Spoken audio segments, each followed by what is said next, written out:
Professore Caner,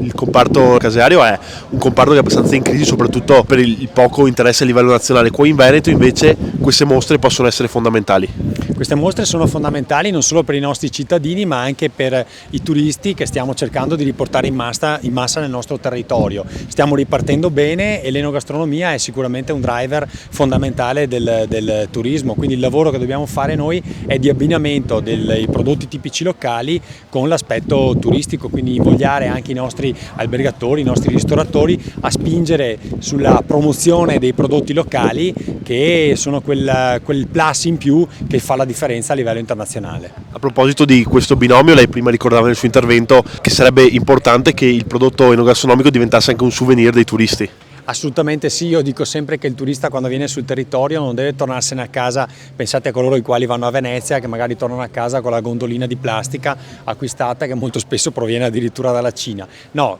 tornate a casa acquistando una bottiglia di vino piuttosto che un pezzo di formaggio o qualsiasi altro prodotto enogastronomico che valorizza il nostro territorio e valorizza anche l'entroterra, per esempio di Venezia come di qualsiasi altra città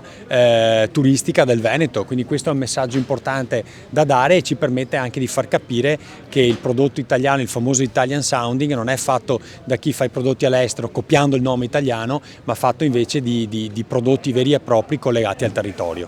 Perché nel credo abbiamo cercato di rappresentare questo grande valore che è il valore della cooperazione, per portare la possibilità di avere credito e la possibilità di realizzare anche in ambito agricolo quello che è il desiderio e i sogni chiaramente delle persone. Noi abbiamo cercato in questo modo di coniugare quello che è un grande valore, un valore anche culturale, un valore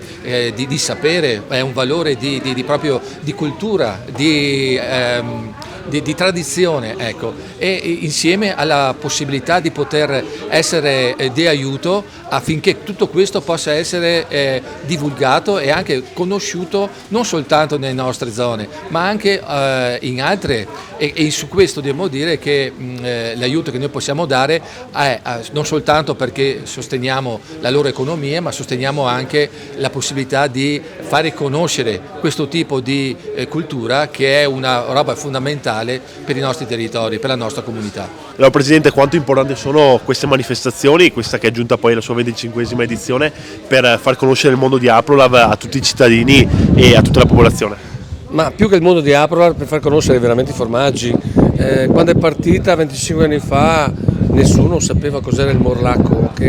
nessuno sapeva che non si poteva produrre e che è merito della nostra associazione se viene prodotto e se è prestigioso slow food e se anche in pianura adesso viene prodotto. Nessuno conosceva il bastardo del grappa, oggi abbiamo tagliato una forma di 3 anni, viene benissimo anche stagionato,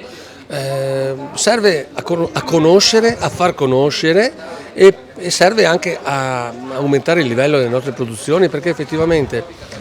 dopo di questa manifestazione 25 anni fa ne sono nate tantissime altre. Voglia di concorso, voglia di migliorare la qualità, competizione, portano sicuramente a un interesse per il comparto e questo interesse è dimostrato dal fatto che